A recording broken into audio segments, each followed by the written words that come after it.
நம்ம Ashwin sweets and snacks export பண்றதுக்கு 7373041434 மற்றும் www.ashwinsweets.com கான்டாக்ட் பண்ணுங்க. விழுப்புரம் மாவட்டத்தில் உள்ள வீடூர் அணையை பார்வையிட வந்த மாணவர்களிடம் மது போதையில் தகராறு செய்ததுடன் அதை தட்டி கேட்ட கடை உரிமையாளர்களையும் கடையையும் கத்தி மற்றும் மது பாட்டில்களால் தாக்கி சேதப்படுத்தியதாக 5 பேரை போலீசார் கைது செய்துள்ளனர்.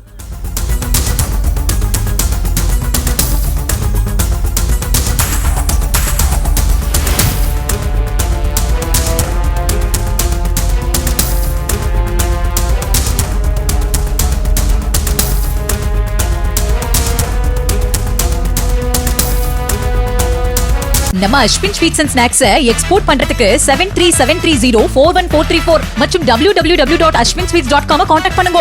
பிளே ஸ்டோர் மற்றும் ஆப் ஸ்டோரில் இருந்து பாலிமர் செயலியை QR கோடு மூலம் பதிவிறக்கம் செய்யுங்கள். செய்திகளை உடனுக்குடன் பெறுங்கள்.